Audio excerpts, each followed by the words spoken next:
right, the Copic Colorless Blender. So I've worked in a scrapbook store for many years, and so many people assume that the colorless blender blends different colors together, and nothing could be further from the truth. I have several different blender pens out here. I've taught many classes in them, so it's always good to have extras of your supplies when you're teaching classes. So the thing with the colorless blender, it doesn't actually blend color, it removes it. So I'm just going to show you on this blue here. And I tried to have dark colors here so that it was easy to see. But you see how it's taking the blue away? It's not blending anything, it's removing color.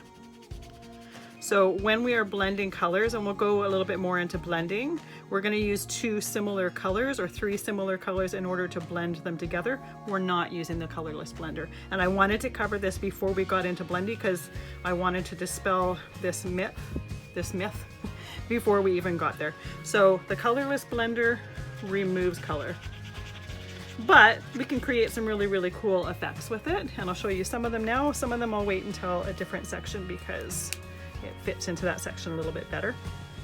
So there I just use my brush tip to remove the color there. I can also just use the end of the chisel tip and create kind of like a brick pattern. Let's move this a little bit down so it's a little bit closer. And the longer you leave your tip on there, the more the color is going to pool out from your tip there. So I tend to go through a lot of blender, so I have a big refill bottle.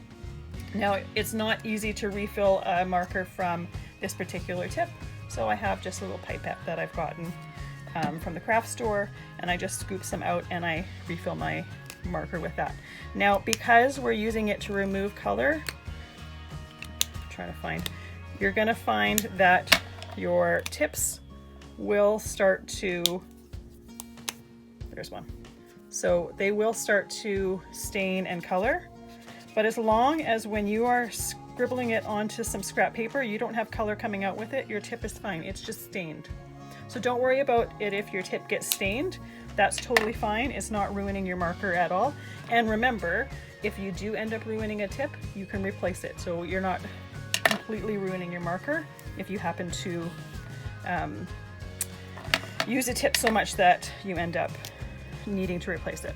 So because this removes color, this is where we can start using it to fix mistakes. And the way I do that is I use my chisel tip. Let's try to get a little bit closer here. And I'm just going to scribble a little bit, not going all the way to the line, just doing a little bit. And then I'm going to let that dry, but see how it's lighter?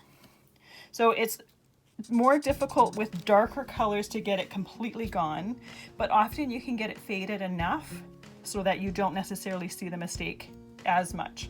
Now, obviously, if this entire flower was colored, it would be a little bit easier to hide as well because the focus is more on the flower than on the mistake or where we went out of the edge. But this is a way that you can fix your mistakes, or if you've gone out of the edge or whatever. But the important thing is to be patient with it. So you're doing it, and what you'll notice right now, can you see that there's a little halo around where the ink is wet? That will dissipate and it will completely evaporate into the air.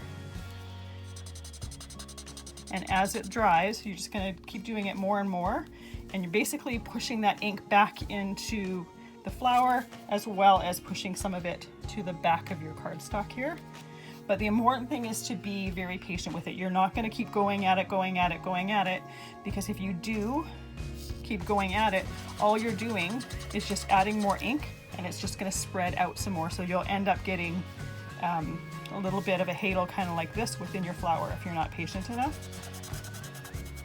And you don't necessarily have to wait for it to 100% dry, but you want it as close as possible. But can you see how much lighter that is than the flower? So by doing that, you're helping to remove some of the color and fix your mistake.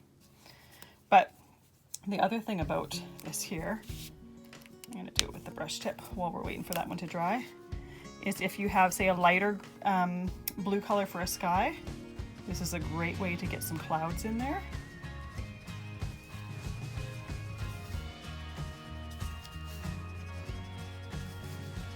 And I'm just doing the brush tip with a little bit of a circular motion. You can make them as big or as small as you want.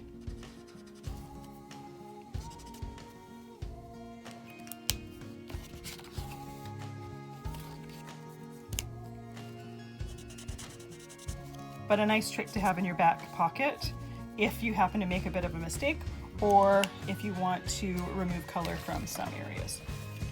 So I'm going to leave it like this. I'm not going to keep working at it because otherwise it'll be like watching paint dry, ink dry.